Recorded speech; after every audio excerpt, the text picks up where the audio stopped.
to my wonderful listeners. One Family TV wala mutanale nan kotenke. Mbadingolu ikafu meko the former president Yahya Jammeh atele moti me alon ko afintidanande ay jabiro ke musindingo dola de ikafu meko Amie Colley me alon ko National Assembly membale matide kabiring adiamuta fonyi sato kono ka tandiko atani ya Jammeh diamuta de ka tandiko pour asina dulato me alon ko wala mo equatorial jineninti bari ya Jammeh moti me alon ko a jabide ala kuma kon la de me alon ko ay wala fo dulato me alon ko wala mo fonyi sato nin konati de mbadi ngolum be ya Jammeh la diamo tala be natilali nande me alon ko ayni musindingo jabi me alon ko wala mo Amie Colley de ala kuma kon ninda me alon ko ay wala fo de oto mbadi ngolu anani audio tani lamani hakilola mbadi ngolum kan ilamo anin jusola de أعوذ بالله من الشيطان الرجيم بسم الله الرحمن الرحيم الحمد لله رب العالمين الحمد لله رب العالمين الحمد لله رب العالمين السلام عليكم ورحمة الله تعالى وبركاته. The entire APRC membership and the people of Fonyi Berefet, I think, the constituency of Colley,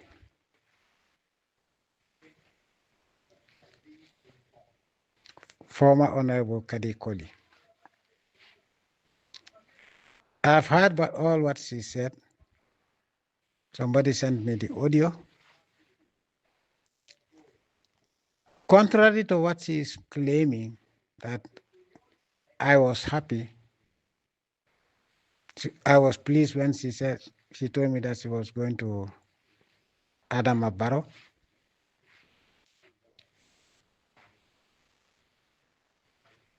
Yes, she told me she got my number from somewhere, and I asked her how she got my number. Because I did not talk to Amie Colley for almost 7 months. I have always been very careful talking to people.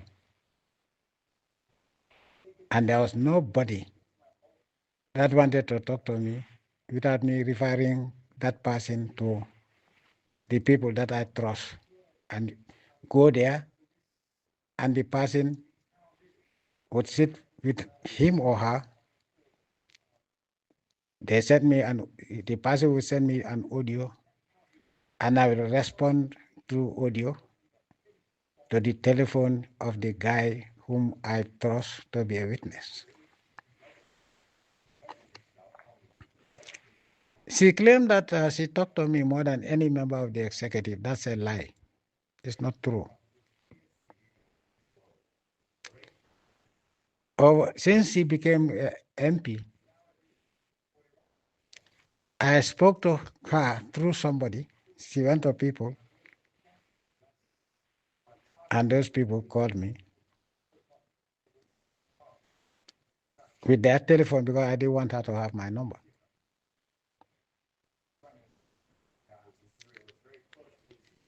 I spoke to her, if I'm not mistaken, for the entire time that she has been an MP for APRC, 7 times.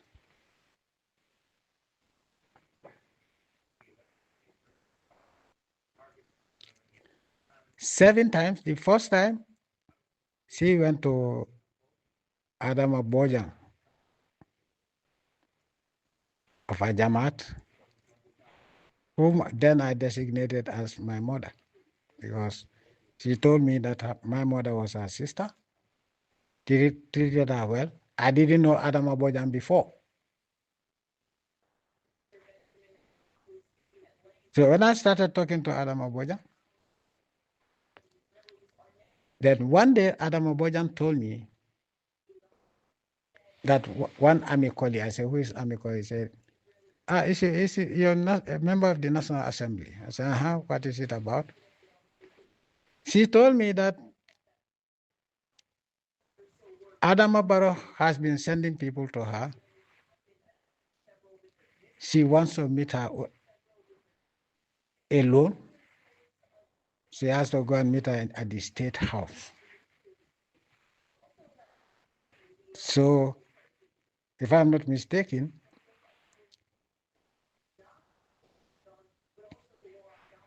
she wanted to know my opinion. What I told Adama Boja was, why would, she's not the leader of the APRC team in the National Assembly. And so if Adama Barrow wants to talk to a parliamentarian, to the APRC members of National Assembly, he should direct he should talk to the entire, all the members of the National Assembly representing Fonyi. But why would he single her out? I told Adama Barrow, Astaghfirullah, I told Adama Boja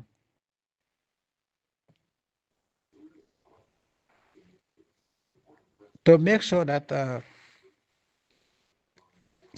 advise, to warn this lady and let her call the APRC leaders in the National Assembly. Because she also told me that they also wanted to talk to her, so that they talk to me, so they want to go to her. I made it very clear, if Adama Barrow wants to talk to any member of the National Assembly representing the APRC, he should talk to all of them, or two of them or three of them can go. That is the men, not the woman.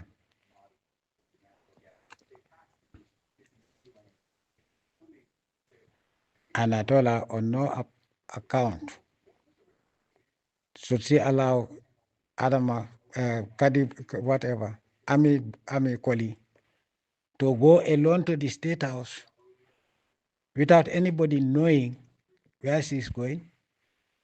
That in itself smells foul. Because there must be an ulterior motive. So she could, for some reason, Adam Babojan told me that the MPs were busy. The MPs are busy. But Kadekoli is calling her.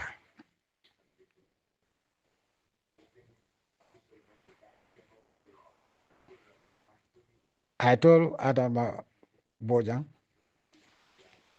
to make an appointment with her the day I gave her the date and day when she should call Amie Colley to go to her, and I talked to her about everything.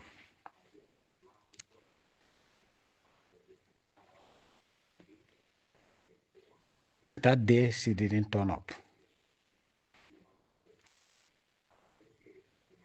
But I told Adam Babojan what to tell Amie Colley, that on no account should she go there. Adam Babojan came back and said, she says she will take your advice. The other time, she went to Adam Babojan. I think that was the day after the opening of the parliament. She told me she was there then. She told me that, and she said in Jola, nanona nisenon kanyanak, pasafu bukaku ko paspas benapa joben yo pasof kanyanak kumbo pio mahaji kero, that he wants to talk to me privately, only her and him at the State House. Amie Colley, were you not the one who told me this? Yes. In English, she told me that each time we have an occasion to meet the president at these public occasions, okay, all the rest of the MPs of APRC will just shake hands and pass. But as soon as I go it is my turn, he will hold my hand and be looking at me and try to discuss with me. And she said, I'm very uncomfortable, so I always, okay, thank you, this and that, and I try to find a respectful way of just moving ahead so that others can greet him.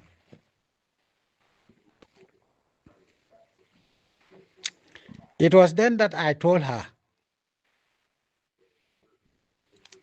whatever is between you and Adam Abaro, I don't know. But if you didn't encourage him, he wouldn't have been doing what he's doing. So whatever you are telling me, I can see what you don't want to tell me. And what is beneath? At least you also showing interest to him. No, I'll take your advice, this and that, and I tell her, this is the last time I will tell you. And if you want to go find out what is going to happen to you, be stupid enough. I didn't use that language. I told her, ukam fanga foli fupataf moja unoken status okay be little puru. Now who will know where you are? You can just disappear. And maybe people will find your body somewhere else. Or people may not even ever find your body. If it is not a sinister thing, sinister, it can be bad.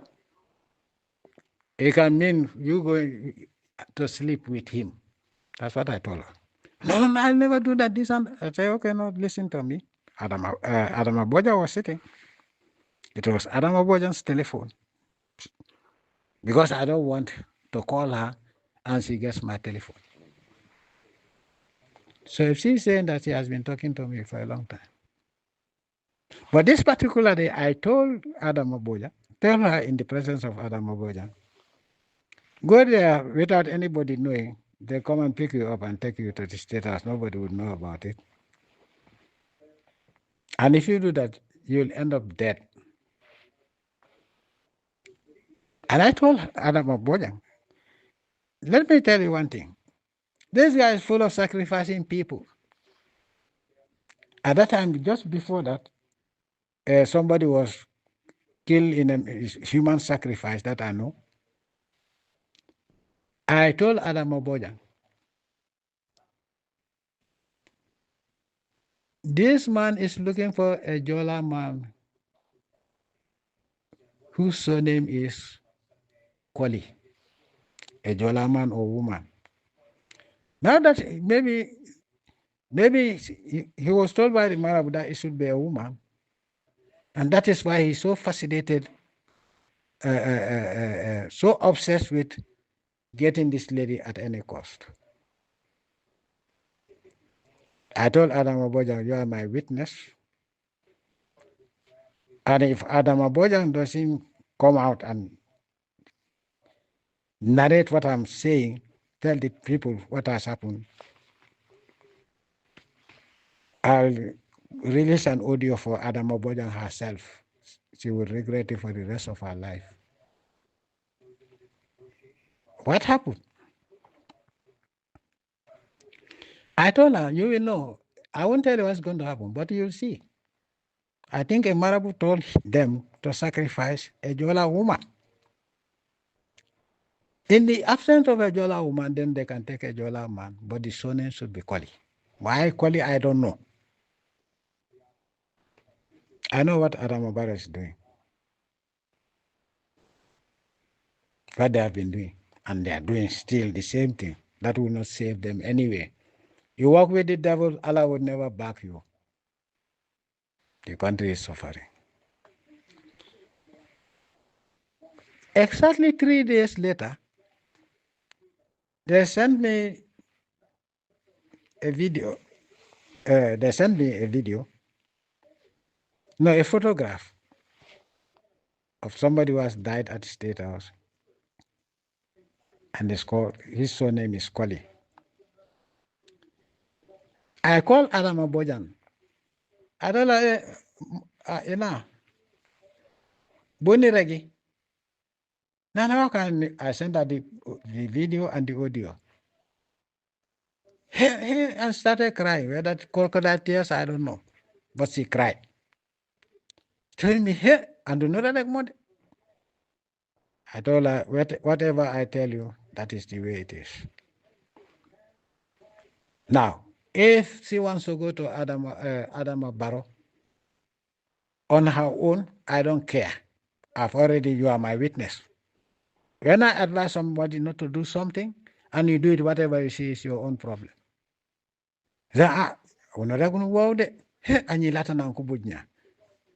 They destroy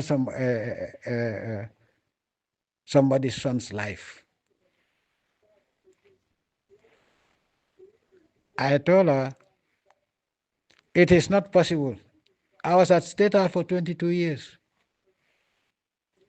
We have a maintenance team that does all the work. In the event that they cannot fix that type of work, they will call somebody, a private guy, who has the means and the tools to do that, and they work with him. I told her, on no occasion would somebody be working alone in any part of the State House who is not part of the maintenance team. So for them to say that this guy was working there and he died there until the body decomposed, they are lying. They sacrificed him. Now, after sacrificing him, somebody is working at the State House. He dies. With all the security that is there, nobody was supervising him. Would Gambians believe that? Even the most idiotic Gambian would not believe that. But now, they know that if they take the body out and throw it somewhere, people will identify that this was the guy who was working at the State House. That's why they allowed the body to decompose. But thank God, the boy himself informed his people that he has a contract at the State House. So when everybody was talking, and then that was the time she discovered a body that is completely decomposed. In that case, in the Gambia, I don't think you'll have the doctors that will be able to make a postmortem to know exactly how this guy died, whether he was poisoned or whatever. The body has decomposed. If he was hit in the head or whatever they did to him to die. But they knew that if they took the body out when they killed him, people will see what has happened to his body, what happened to him until he died. So that's why they allowed the body to decompose almost beyond recognition. And Adama was shocked. And but I told her, whatever I tell you, you will see. I give my advice. And that was, I think, the third time I spoke to Adama Boja about Amie Colley.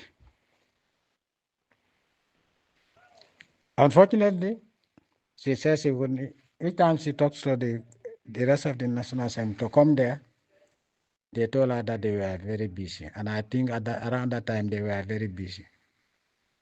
So the meeting with them never took place. But I told her to warn them that if Adam Abara calls, if he want a male member of the National Assembly to go and talk to him in private, let all the members of the APRC National Assembly go to him. If he doesn't like it, let him go to hell. That's what I said. So that is 3 times. The other time I spoke to Colley. That time I was the one who told this guy, my son, Molfa, to call this lady to come to Canelai. There's something I wanted to tell her. Because there was something I saw that really made me pissed off, excuse my language, that made me very angry. The first time I saw it, I said, oh, maybe this is just a passing thing, but it became a habit.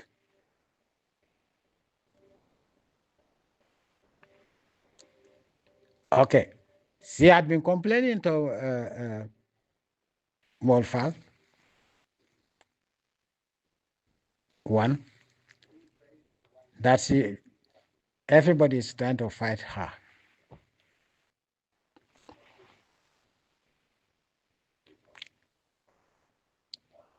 So I told Molfal, since she's telling you to tell me, tell her to come to you so that you can call me and I'll listen to what she's concerned about, and we'll find a solution. I'll find a solution by the grace of the Almighty Allah. She said that she doesn't know what's going on, but she doesn't understand. It's like everybody is fighting her.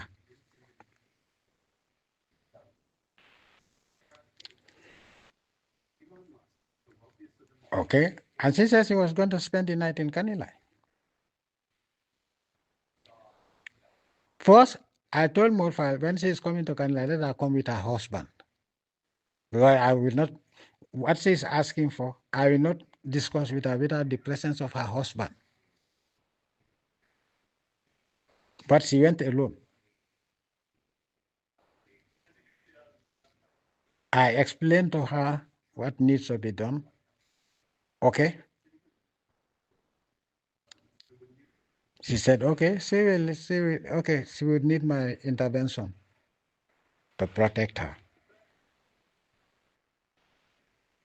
I told Monfal, okay, she didn't come with the husband. He said, no, but, oh, no, I told him about your problem. No. I will not talk to you about things that are, for your well-being and for your protection. I would prefer that both of you, I will arrange for you to go to somewhere. After that, nobody will touch you. But I would not want you to go without the husband's approval. And I also want the husband to go because you also complain that the husband also is having problems.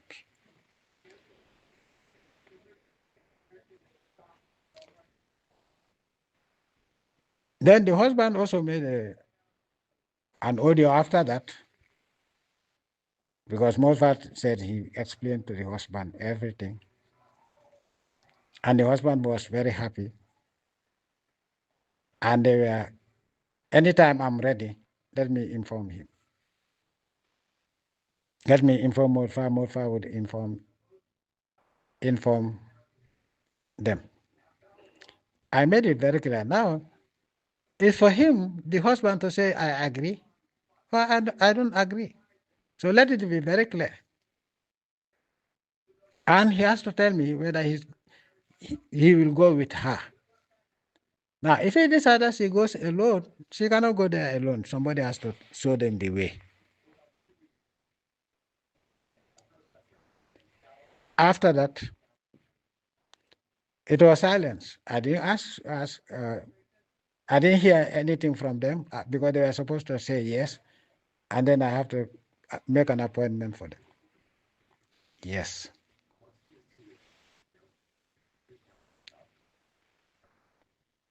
That was.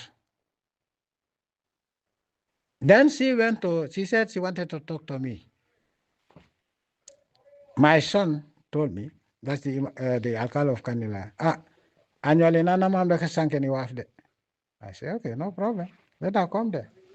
Okay, but that particular day, I told her, you have a vehicle, you have to go back to the hospital. You cannot spend the night in Canelai. Why? Just go back.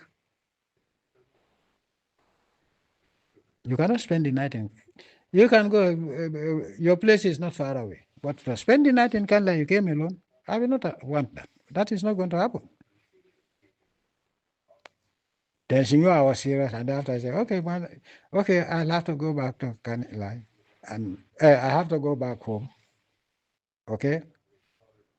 But then she didn't tell me. So when I asked Morfa, I said, Konama Mande, Nane, Atubemod. I think Najan for Mafia. She went home because she said she's going home. I think she heeded your advice.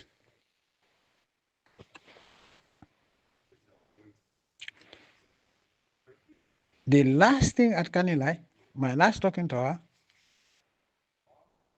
remember that it was 3 times Adama Bojang. Now 2 times Molfa, that makes it 5. And I will tell you what she said. You sing, and Molfa was also there. I told Molfa, you have to sit and hear everything that's going on. And if somebody says, no, I want to talk to you alone, I will tell her, but you trusted Molfa to tell him that you want to talk to me. And now you don't want to talk to me while Molfa is present, then you can pack and go. I used to tell my son, if anybody says he wants to talk to me, you have to be there to listen for tomorrow's sake. If he doesn't want that, tell the person to go home. You don't even need to tell me. I'm not going to be diplomatic about this. He trusted you to say, okay, if I go to Molfa, I'll talk to the president. Now, what he wants to tell me, he doesn't want you to hear. Tell her to go and go to hell and try to connect from there. But I'm not going to do it. So Molfa knows that what I mean. When I say something, he knows that I'm in business. Then she came, and I told Molfa, as usual, the same rule. No waiver of the rules. Amically, what did he tell me? But before you came, I knew about what it was that he wanted to tell me. Because I knew what was going on. Okay?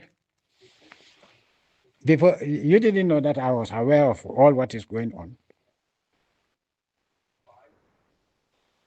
But I knew. Hey, uncle. In fact, I told you to call me daddy. He said, no, you prefer uncle. I said, okay. Hey, uncle. Yes. No, what I want to tell you is, I want to visit you. It's very urgent. And I said, what? Yeah, I have to come and see you. I told her, you, a woman, coming to Equatorial Guinea to see me, for what? No, I miss you. I can go anywhere, I told her, okay, 2 things. I know that if anybody comes here, if you go back to Gambia, they can arrest you because this is a lawless, satanic, okay? A lawless, satanic regime that has violated all the constitution, every provision, decent provision in the constitution. They have violated it with impunity. They will arrest you because they know that you cannot come here without a visa. And when they see the visa is Equatorial Guinea, they'll be in trouble. No, I will not be in trouble. I know I travel anywhere where I want. I say, okay. That's not the important thing. I am not going to let any woman or any man come to see me and they be in trouble at home. No, I'm problem. No, uncle. I say, okay, your husband, how would he think? How is your husband going to think about me? I told her, they have accused me falsely of raping somebody. Now, if you come, they're not accusing me of rape, but they'll accuse you of sleeping with me. I have had enough of it. I don't want any woman to visit me here. I've made it very clear. Fatma Jammeh all tried to come here, and I made it very clear. I'm not going to allow anybody to come here, a woman. And the good thing about here is that anybody who wants to see me, if I don't give approval, they will not let you come in. Because here, everybody comes with a visa. So, if somebody goes to their embassy anywhere, seeking a visa, they will tell me that this person wants to come to you. And with the photograph of the person. And I tell her, hell no, I don't know her or him. So I told you, you cannot, I will not. In fact, that is a non-starter.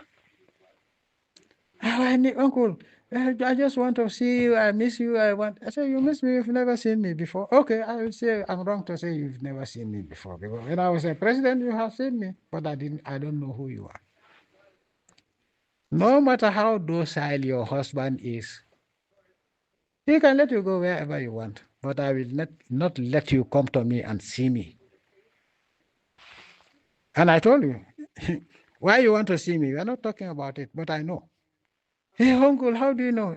I just want to come there for there 1 week or 2 weeks and then come back. 1 week or 2 weeks. I will tell you, you will not even come here for 2 minutes. I will not see you. And you will not enter this country without my approval. So that's the big deal. Why didn't you want that they will shatter you to pieces? And they will shatter my reputation to pieces because everybody say, oh, why would somebody go and visit him for 1 week or 2 weeks? But he refused to tell me what the real mission is, which I knew. It was discussed between you and the others. Even if that was not the mission, I'm not going to allow you to come. You are somebody's wife? Yeah, you call me uncle? Yes. You call me uncle because your mom was a friend of my mom. They were the ones who were selling at Bakau Market.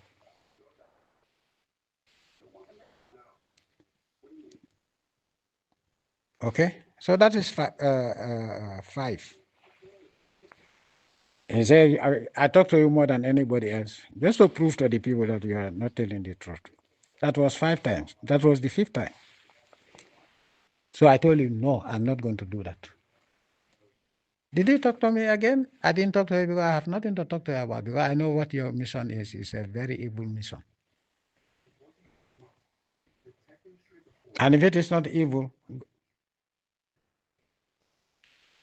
I know you can swear to the Holy Quran without knowing that you are lying.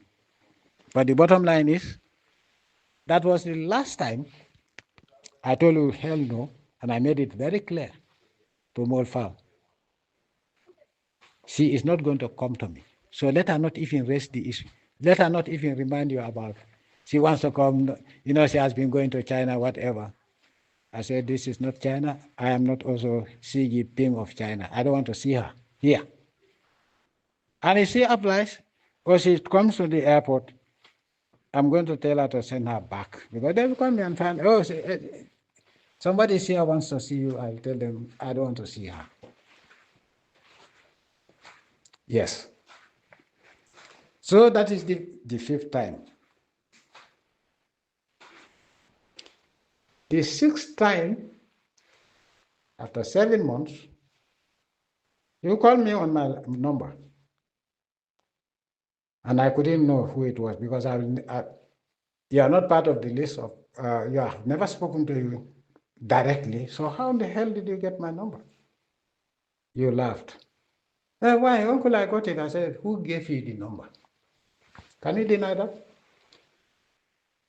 Oh, no. You see, remember I told you I wanted to come and see you and you refused this and that. You wanted to help me with these things about me and my husband, some sort of protection. I told you, what did I tell you? How the hell did you get my number? And I want to know who gave you the number.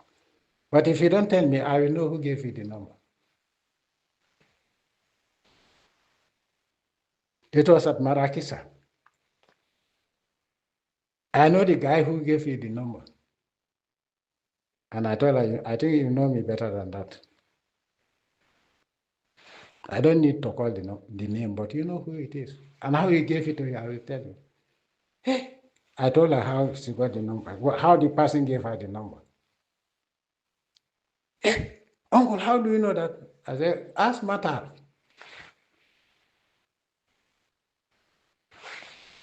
Ask Matar whether I know it or not. He will tell you, yes, anything I can do better than that.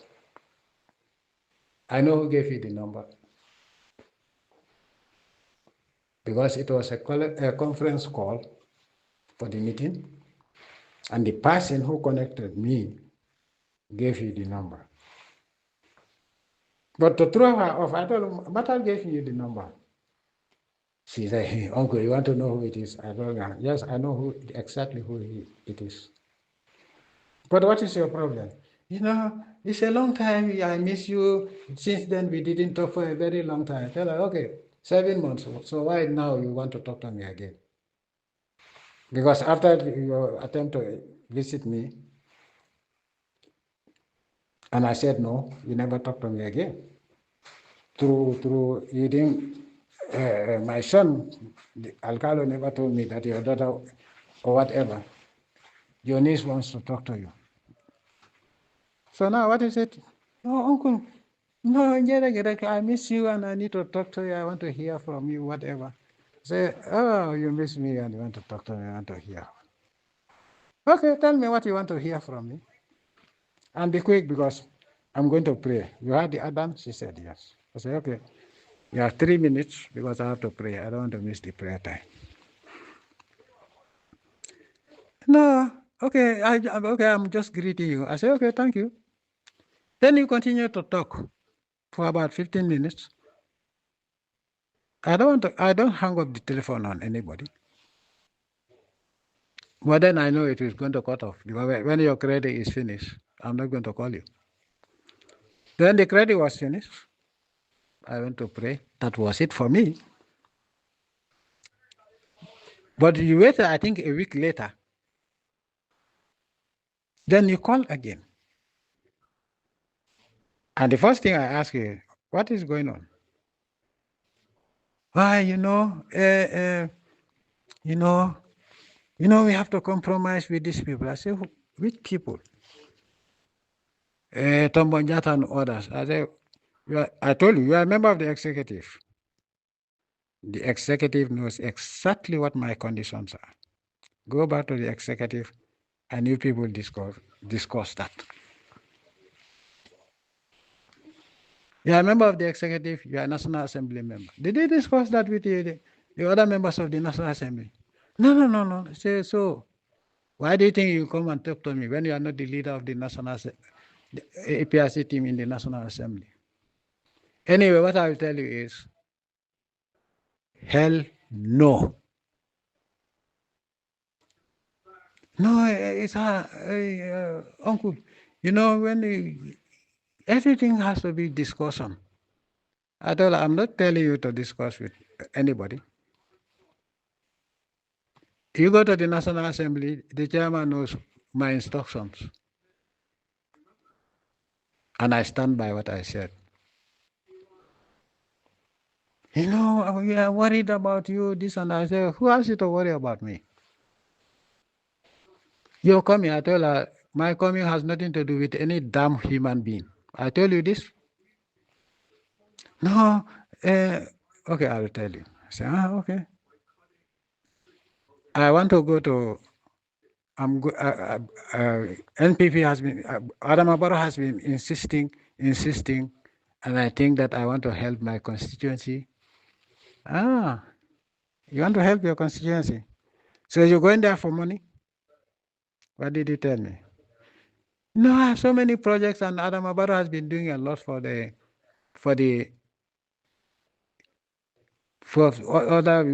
where they won, and those projects I don't want to miss for my people. I told her, you go and discuss with your people. Discuss with your people. I'm not the one who voted for you. You go back to your people and discuss with them. If they agree with what we are saying, then it's your people who voted you in who are in agreement with you. But not me.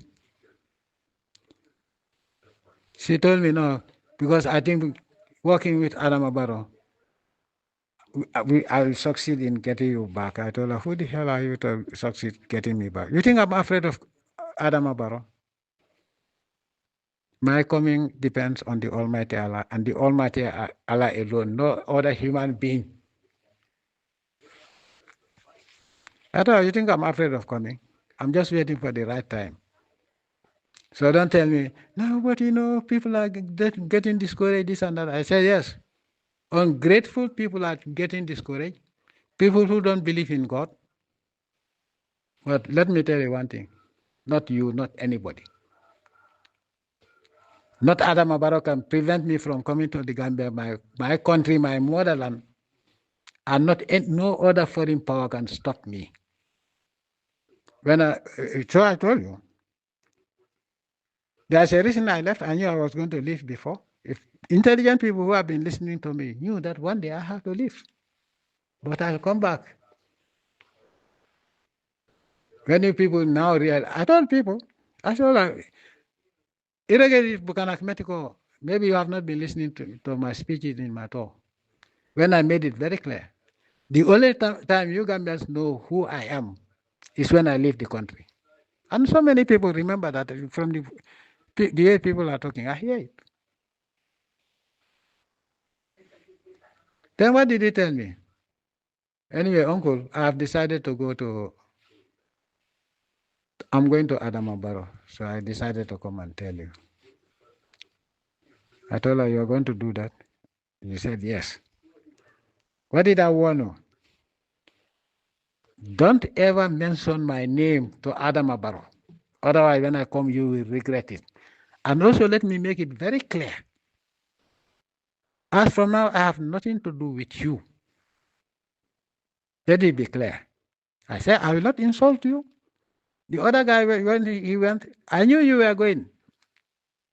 But because there was a backlash, and you stayed cool, so I said, okay, let me weather the storm out. And you asked me what that means. I said, yeah. Fala lonko said, no, moko etenkunyan upon tip. Didn't I tell you this? But as from today, you have nothing to do with me. Don't call me uncle, don't call me anything. And don't even dream of talking to me. Even when I told her, even when I come back to the Gambia, you're not coming back to my party. You stick there. And what is going to happen to those people will happen to you because you are with them. So you told me you have gone. So what's the point of telling me? You said, in fact, I didn't need to know that you are going. So for you to sit there and say that I was happy when you went, when you told me that you are going to Adamabara. This is what I told you, folks. I will not. Your people agree with me. You said yes. Your people agree with you. But I told you, your people agree with you. It's not my problem. They voted you in. But as far as I'm concerned, I have nothing to do with you. Don't praise me. Don't say any. Don't even think of talking to me again. It's finished. It's finished. I don't want traitors. No, uncle, I'm not a traitor. I said, if you are not a traitor, then there must be something worse than that. But I didn't go further. And all the time I was looking at the meter of my telephone. I know very soon your credit is going to finish. So for you to stand there and say, oh, you talk to me more than anybody else, that's a lie. So that is the 7th time you talk to me, and that is the last time you ever talk to me. I told you I have nothing to do with it. Even if you come, when I come back, even if you crawl from Banjul to Canelai and ask for forgiveness, in fact, you not enter Canelai in the first place. I don't want to see your face again. In the hereafter, I don't want to see your face. Hey, uncle, what are you saying? I told you I don't want to see your face again. For me, it's finished. I told her, how many times did I tell you about Adam Abaro? And you want to go, there's something between you and Adam Abaro, but not between me and Adam Abaro that you will be the catalyst. But if you talk to Adam Abaro about me, you'll pay a high price. That's what I told you. So somebody who's happy about you going to Adam Abaro will tell you these things. I want this audio translated into different languages. 7 times like Wahamo. Okay, the other time, okay, I skipped the other one. That one, what did I tell you? I'm the one who told my son, the alcalde of Canelai, to call you. Why? Because I saw that you were very close to, unusually very close to Yahya Tamba. And it was obvious. Wherever there's an occasion, you are always very close to Yahya Tamba. And I told you are married. No, including myself, no man like me would allow such nonsense to happen. And I told you, when you cut the cake for my birthday cake, you take a piece and put it to Yahya Tamba's mouth. And she puts it also in your mouth. Are you husband and wife? I asked you. What did he tell me? I told you to fucking stop that.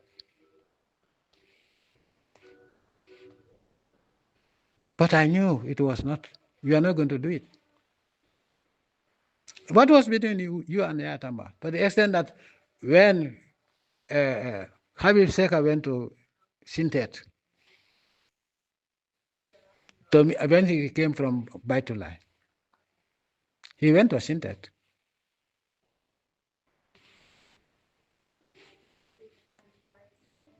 And one of the meetings also, you were the only woman there talking on behalf of those who voted for you, trying to appeal for reconciliation. But why is it that each time there's a celebration and there's a cake, it is you and Yahya Tamba who cut the cake? And I told you that is unacceptable. I don't know what type of husband you have who will accept that nonsense. People look at you. You don't cut a cake and then you put into the mouth of another male, and the male puts his paws into your mouth. That's what I told you. You said you are going to stop it. Hey, uncle, yes, you are right, you are right. I say, I don't know what type of husband you have. But maybe the husband is afraid of you, because a husband who is a man would tell you, if you do that next time, I'll break your jaws. I told her, if it were me, I'll break your jaws into pieces. Is he your husband? And I told her, you destroy your reputation, because nobody would trust you. He's not your husband, he's not your brother. And it's not his birthday, it's my birthday. But why don't you damn just share the cake as it is? Why can't say the cake? And it is now become a routine. Wherever there's a meeting, I don't have been observing you. Wherever there's a meeting, you sit next to Yahya Tamba. Why? If your husband will not ask you, I, as your uncle, I'll ask you and tell you that this is rubbish. And you are spoiling your reputation. But maybe Allah is exposing who the hell you are. Despite you tell me that, oh, your husband knows that you don't play. How would your husband know? But I ask you, what is it about Yahya Tamba? You are not even the deputy chair. Even if you are the deputy chair, you have no business to cut the cake and you put it into his mouth, and he takes his paw and puts the cake into your mouth. That was the last time we spoke, until you called me this. I think it was during the month of Ramadan, I think. So let me also make it clear. You are expelled from the party, APRC. And since your people, you told me that they are in agreement with you, only to realize that they are not in agreement with you, they can sue you, they can sue go to the court or go to the IEC and tell them that you cannot occupy their seat. Okay, there's a loophole that people don't know. I know the laws of the Gambia. I know what is written and what is not written. Now, in the event that you want to sit on that seat and they don't want it, they should take a lawyer and take the matter to the court, that you voted for her, they voted for you, and you decided to betray. You cannot use their vote to be a member of the parliament. And if they go to the High Court, the High Court is going to uphold that decision. So that will force them to call for a by-election.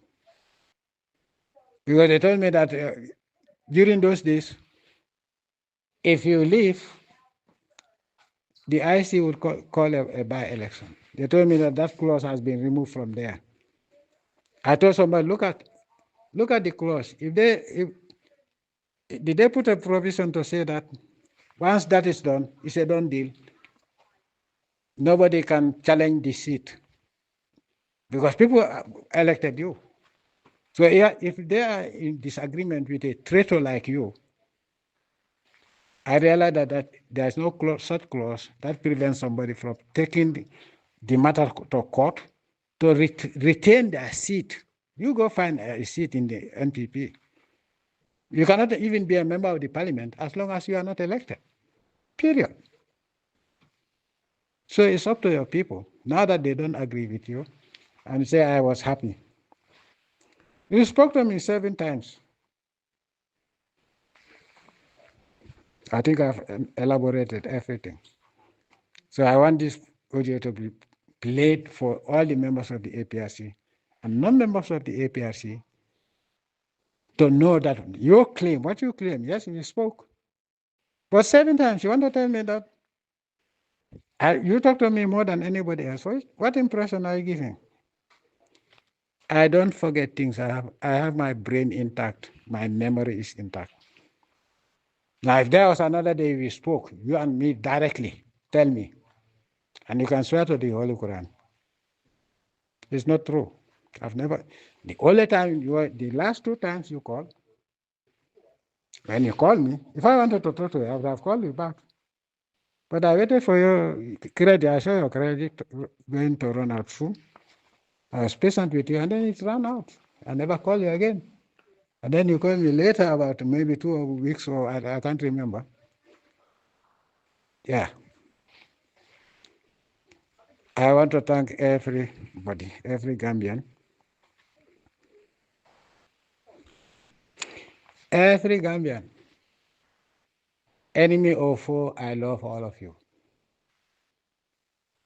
What is happening is a horror film playing out in a peaceful, peace-loving, development-oriented country called the Gambia.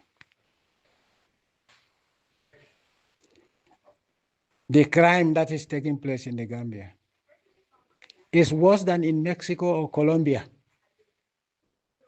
Nobody has ever been prosecuted.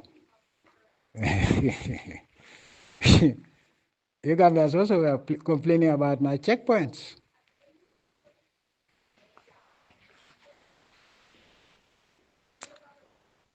When the law killed those people that killed people, and they were executed, what did he tell me? He's a killer, he's this and that and that. Now you know the reason. But I tell you, one day you will beg for executions. Nobody's going to listen to you. That's the day that has come. Now almost every day somebody's raped or stabbed or run over by a vehicle, robbed, raped. Everything goes in the Gambia today. All the worst criminals around our neighborhood, even far away, come. The worst drug dealers come. Containers of drugs come. But it's coming to an end. If Adam Barrow thinks that he's the only one who can, in fact, if he thinks that he's the one to bring me back, he's not going to do it. But he cannot even do it. But Adam Barrow, you cannot also prevent me from coming to the Gambia. Sooner or later, we will know who owns the Gambia, you or me. That day would be very nice. Very nice. Very nice. I don't want to go back to what people are talking about. In fact, I looked for the tape, the iPad. No, it's a tablet where I put everything about the oil and gas